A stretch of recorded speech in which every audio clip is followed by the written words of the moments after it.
I would, all right, we got to go fast because I don't have a lot of time, so I would like to, y'all come on. This is, yeah, up close and personal.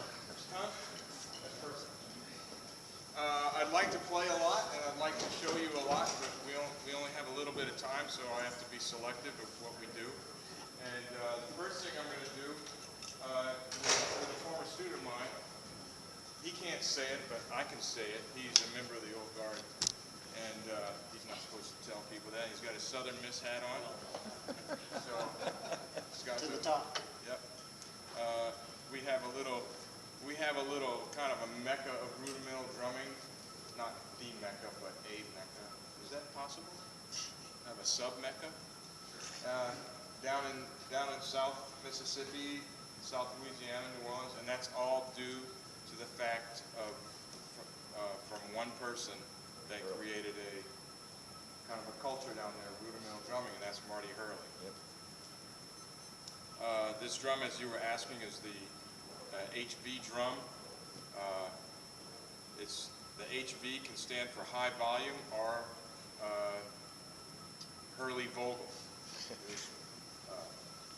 Harvey Vogel and Marty Hurley kind of designed this drum back in the early 80s. There's other they designed it for the Ludwig Company, and we used it in the Phantom Regiment in the early 80s.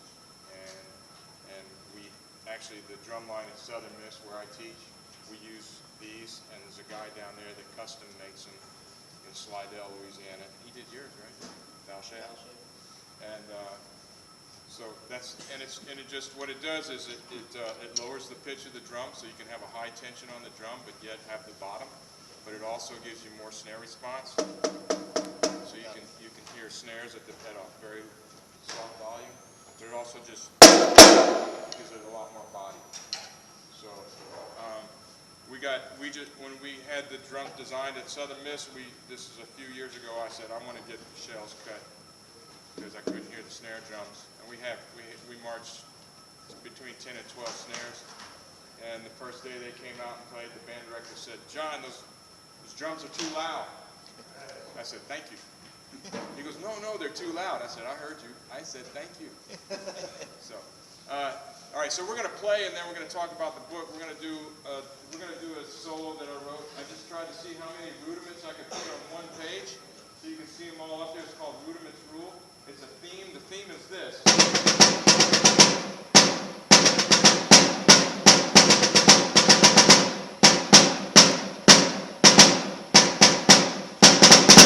Listen, theme and variations. The first theme was using rolls. The second one, paradiddle patterns with the odd groupings, and then some drag rudiments, and then flam rudiments, then drag rudiments. So we'll scroll down as we play, right?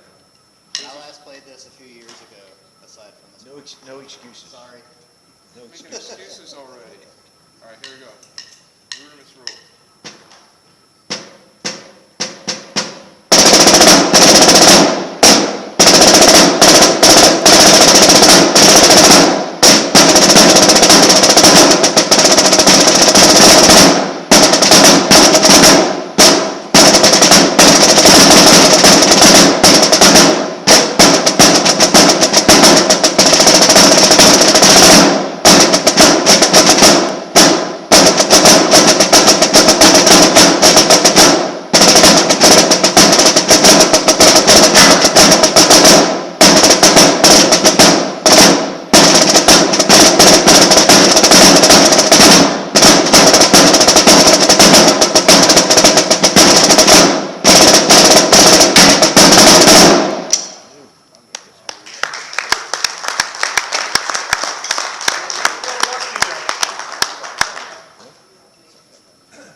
Okay, so I have this, y'all are familiar with, I have a couple books out, some solos, familiar with, we have these at the table, by the way, the Drummer's Rudimental Reference Book, which this book is, actually it's the appendices to my dissertation. It's the exercises written for a research paper over on rudimental snare drum methods written in the last 200 years. And this is the appendices, and it's exercises. It's a collection of exercises I've gotten through the years, studying with Marty Hurley, exercises we wrote for the Phantom Regiment when I was teaching the North Texas drum line, and University of Iowa, and then Southern Miss, and organized into different sections. This book is a newer book. It's got a goofy cover. It's a roll-off, guys. And it has a lot to do with multimedia. And there's a lot of hidden agendas in this book. And I'd like to share as much as you can. It's going to sound kind of like a commercial, but really, I don't consider myself a rudimental drummer. I consider myself a musician, percussionist, with a background in rudimental drumming. And I believe it's very important that rudimental drumming is a foundation for all drumming, for all sorts of drumming. Because I have students and myself that take this technique and this art to other places, other levels, other venues, and it's much far-reaching than I can even imagine. Some of the students surprise me at what they do, but a lot of things come back to fundamentals and basics of rudimental drumming. So in this book, one thing I find with students is that they listen to the radio a lot, and they listen to pop music. And it's, here in the United States, we kind of we're forced to listen to certain things. I find in other countries they're much more liberal with what they listen to, and they have a lot more variety, so to speak, which is crazy because we should have that here. But with radio, kids listen to the same sort of stuff all the time, pop music. And in an attempt here, this brings them all over the world. There's 25 sections. Every section has a different, works on a different rudiment or technique. And every section has several exercises and then an etude. We're going to play something for you today. And every exercise and every etude has a play-along track. Every track is set in 7 different tempos, from tempo del Lerno, very slow, to ludicrous speed, as fast as I can play it when I'm warmed up. So if you can go faster than that, more power to you. But and then everything in between. And actually, I tell everybody the hardest tempos on every exercise is tempo 1 and tempo 7 for different reasons. 1 because of all the space, 7 because you got to have shots. You got to be able to play 1 properly in order to play 7. That's why my motto is slow it down, break it down so you can throw it down. And that's very true. And that's true with anything.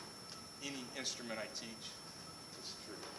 So there's a lot of other hidden agendas in here as you get through going through the book. The form, there's, you study different forms in the etudes, study different techniques, and you also I'm going to show you different ways to use rudiments which you may not have thought of to try and get. I'm always trying to get my students to take it somewhere else. Learn the foundation, the history. Very important to know the history, historical solos, and then go somewhere with it. Be creative, do something with it, take it to another instrument, modify them. These are our rudiments. Rudiment meaning most fundamental element. Well, some of these rudiments really aren't fundamental at all, are they? So, but you hear about all the hybrid rudiments. I said, well, that's kind of an oxymoron. Hybrid, extremely complicated patterns is what they should be called. They're not rudiments at all. Okay, so, but that's cool. And that people come up with names for them and all. I don't know if that's necessary. I don't know what the names are. I'm not into the naming thing. I couldn't tell you what they are, but I can play most of them, if I practice. So, so we're going to talk about some of this. And I'd like if you have sticks, if you have a pad, please get them out and play along. We're going to start with some basic things like, first of all, the rudiments. I say there's 4 rudiments. rebound stroke, control stroke, tap, and an upstroke. That's my 4 rudiments. And all the rudiments consist of these 4 strokes, as you guys well know.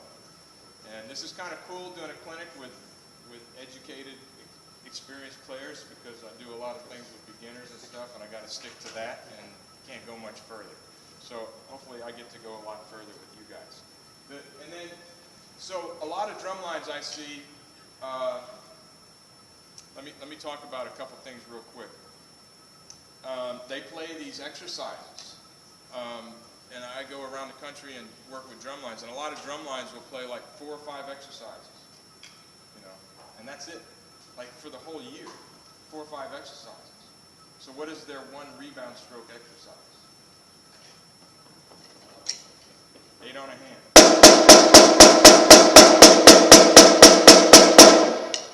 That's what I want to listen to. Okay, so I'm always asking my students and myself, and challenging myself to do something creative. I mean, I live in the part of the country got hit by Katrina, and I call this the Katrina exercise because they had an ordinance after my house got destroyed and everybody around us, but they couldn't start working on houses till 7 o'clock in the morning, right after Katrina, and then there's like construction everywhere, But I'd be sleeping, and every morning I'd wake up to this. People hammering on the house. Who the hell's playing 8 on a hand at 7 o'clock in the morning? So that's about how musical it is. It's about like building a house. It's not a very musical exercise, so challenge, I always say challenge the students with something different. So we're going to do the first exercise. Scott, anybody who wants to come up and play with me, come on up. If you feel comfortable, or if you just want to play on your pad, that's cool. All right, so we'll do this. Let's do this at 2 different tempos. We'll start at tempo 3. So not too slow. And we've got a play along track.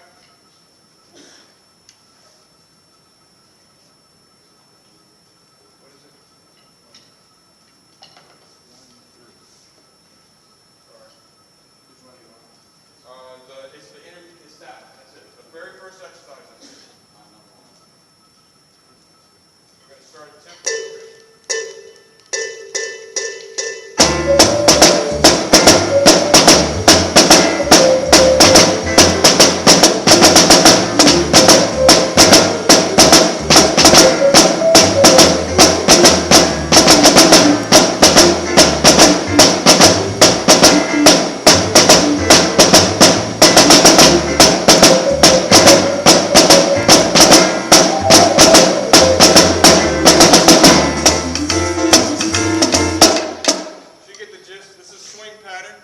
Just like you would on ride cymbal. If you're playing ride cymbal, you play generally 95% of the time on ride cymbal, you're playing rebound strokes. So it's a rebound stroke exercise. Instead of 8 on a hand, they're now playing a swing pattern. They're listening to some jazz. That's me on vines, by the way. But these tracks are a lot of fun to make. And so that's a lot more interesting to me than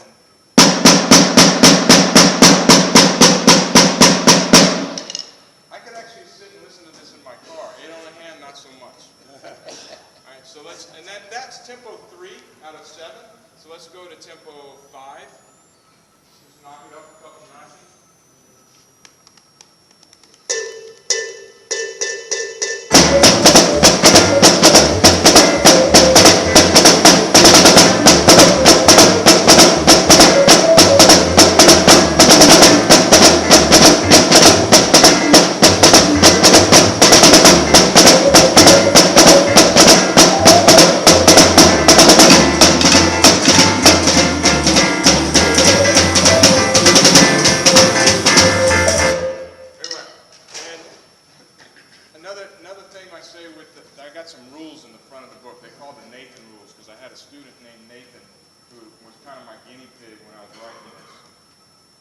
And he'd do like this. He'd play like this exercise.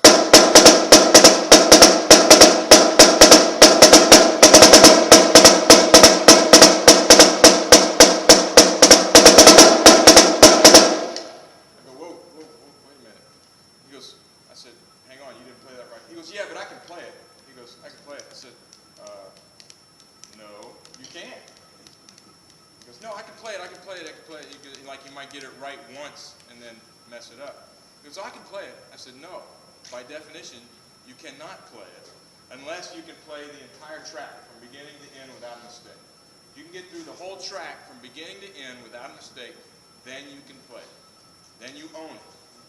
Before that, you're just renting. You're just renting. Okay? Until that, you'll own it. So that's one of the rules to get through. Each track, we only have so much time in here. There's a certain length, and you need to be able to get through it at that tempo to work on chocks, all right, and to make sure you can concentrate that long through the track. So that's very important as well. Like I said, there's several hidden agendas throughout the book. It's very well thought out, I think. And there's even things that they'll come up that I forget about, and they'll come up and I go, oh yeah, we're working on that. Okay, so that was the first thing. I had a little. Okay. What did I do with my little things? It's not good. The second one I wanted to do.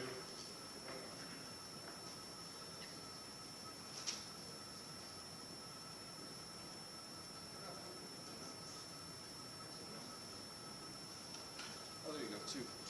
Okay, and then let's do a paradiddle. This is on the first one, page 1. We're going to do a paradiddle exercise. And this is simple. And if I could get like a couple of people to come up and play, that would be great. You have a drum, or if you want to use this drum. In fact, I don't want to play. Somebody want to play? Bring it, yeah, bring a drum. Anybody else? Somebody can use this drum. Is this on the same page, John? Yeah, page 1. It's on the first one, the easy. Oh, okay, thank you.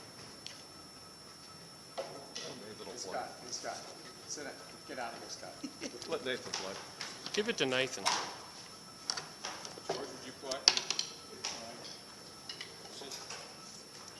Can you hook that up to that? I think so.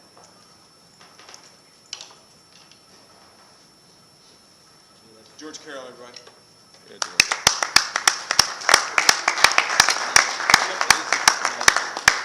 And Nathan. Nathan's rules. Different Nathan. If it appears like I'm unorganized, it's just because I am. Here we go.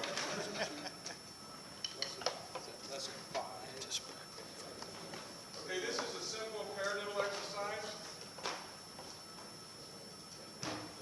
Oh, here.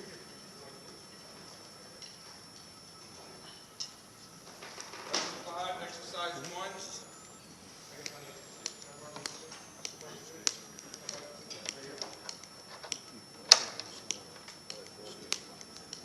And this is a basic paradiddle exercise, and the whole idea is to work on control stroke, upstroke, and then the 2 taps. Of course, we're going to leave the 2 taps out, so it's just right, left, left, right, right, left, left, right, paradiddle, paradiddle, paradiddle, paradiddle. The whole idea is to work on that upstroke, and while we're doing this, you get to play as if you're in Rio de Janeiro.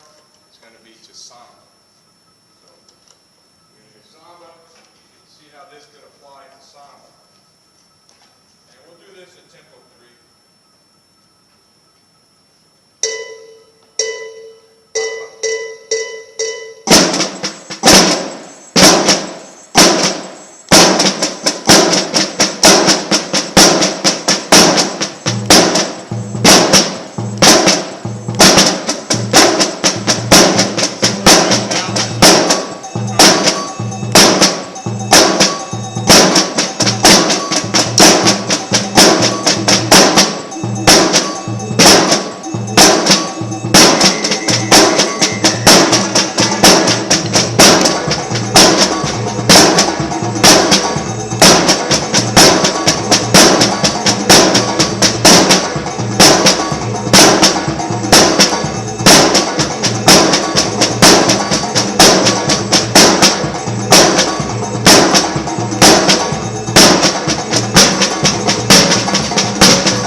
that's a basic paradiddle exercise, and then we'll go on. I'll take it another step further, and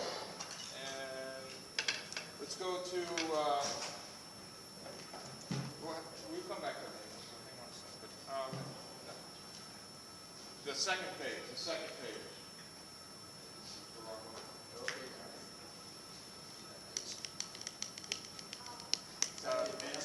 No, the intermediate.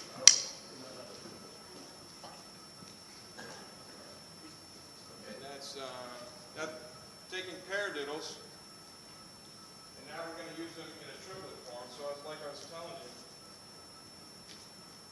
not only are, a paradiddle is right, left, right.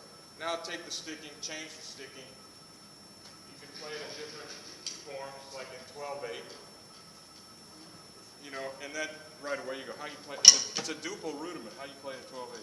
So that's just one thing you can do with it. And then later, like Scott and I were doing earlier, we were using it in 5-lit patterns and 7 odd groupings. You know, by adding notes to it, manipulating the rudiment, and that's all part of it. I think that was the plan. You know, we start with the rudiments and then we go somewhere with them. Take this and move it to drum set, or. Number 5, 11, 5? Yes. Okay. Yeah, that triplet, the 1 and 4 chords, actually it's really 12/8, right? Okay, so let me play this one for you. You go ahead and play this one at a faster tempo. Well, I'll do it at 4, medium tempo. Tempo 4 and 7.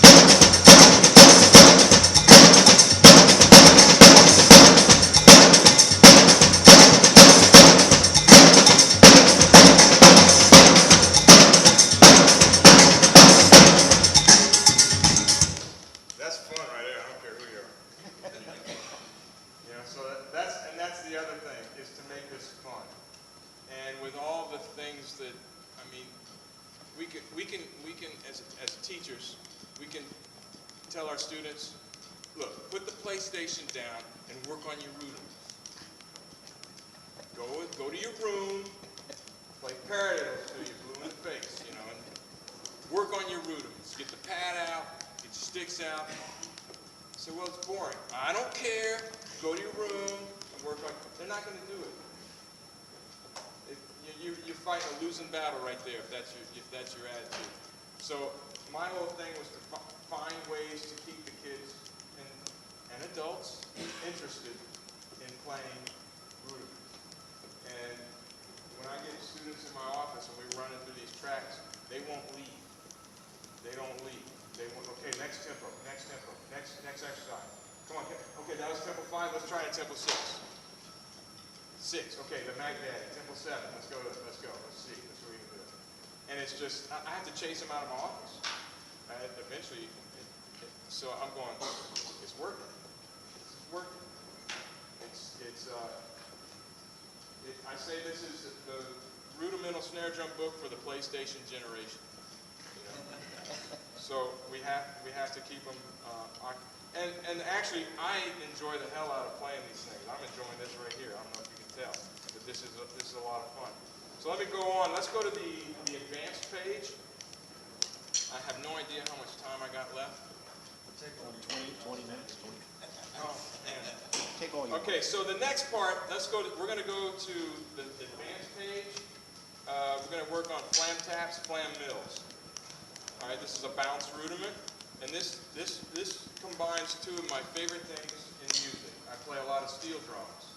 Now I have a steel pan orchestra at Southern Miss. It's a 30-piece steel pan orchestra, and we just had our spring concert last week, and of course rudimental drumming as well. So I combined the two. This whole section, lesson 13 in the book, is backing tracks are steel pans. Was that 13 going down a little bit to Lesson 13, exercise 3. We'll see it here. Yeah. Anybody wants to drum? Don't look at that. Anybody feels comfortable playing that, come on up. We'll try the tempo 2 first. We'll do it slow. Anybody? Come on. Come on. Yeah, come on. I'll have it right here so you don't have to turn around and look at the screen. It's right there, number 3. We'll do it slow. So this is the whole idea. What's your name? Josiah. Josiah. Josiah. Josiah, did y'all hear Josiah play yesterday? Yes. Beautiful, huh? Yes. So we're gonna do this exercise. We're not gonna go all the way down the tempo they'll learn it. I think Josiah, I stood next to him yesterday. I know he's a good reader. So we're gonna try the tempo 2. Ready? Sure. Someone else, I got another drum here. Go.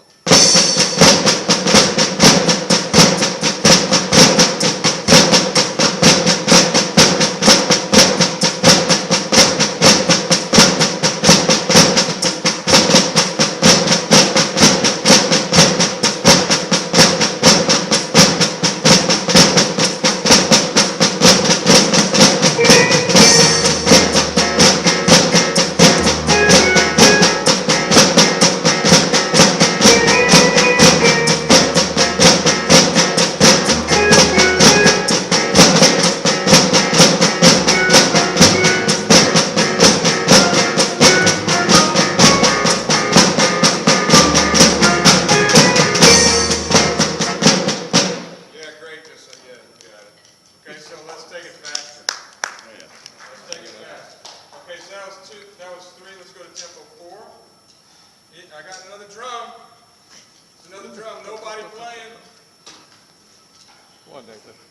Okay. Yeah, come on. Come on. More the merrier, right?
This brings me to a point. Josiah, I'm going to pick on you, but not in a good way.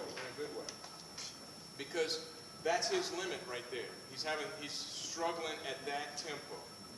And I thank you for doing that because it made a point in my clinic. There's a chart in the back of the book that you can check off what tempo you're at on each exercise. So you have each exercise with the tempo, and what I do with students, I circle the ones I want them to work on, and once they can do it all the way through, I check it, and then they go on. So for like that one, I would circle tempo 4 until you can play it, solid. And then once you got that, boom, on to tempo 5, and the next exercise, and so forth. So that's what that's for. And, like I said, break it down, slow it down until so you can throw it down. All right, but that rudiment right there is a lot of bounce. It's a finger control, so that's what we're working on that. There's no control strokes in that rudiment, in that exercise. It's just all bounce. Okay, so let's move on. Any questions, by the way? Y'all have any? If at any time you have a question, please feel free to ask me. I realize I say things to my students. Well, again, I was curious about. His style is like very high, and I was wondering what you think about that in terms of getting it done. Well, the height to me has to do with space and time. Right. I play high too when I can. Right. If I can't, I don't. It just seems to have gotten his way. It got in his way a little bit. Right. Yeah, at that, he's trying to play at the same height At that on unit. tempo 4 Right. as he did at tempo 2. Right. Well, that doesn't make sense to me because there's less time between notes as you get faster. Right. If there's less time, you use less space. It's I guess, simple physics Yes. to me, I guess, Right. you know, if you think about it. When you write these parts, you write the drum parts and then you find the little The track? tracks. Yeah, I did the track after I wrote the chorus. Yeah. I gotta tell you, I had a lot of fun writing the track. Yeah, I bet. It took a lot of time. Maybe more fun than right. Yeah. Yeah, and playing it, and I was like, okay, I gotta move on to the next track, but I was having so much fun playing that track, I didn't move on. So, all right, that was 3, 4A. Let's work on rolls. Okay, so we're gonna do 5-stroke rolls. This is on the easy page. This is just a little 5-stroke roll exercise. Yeah, it goes.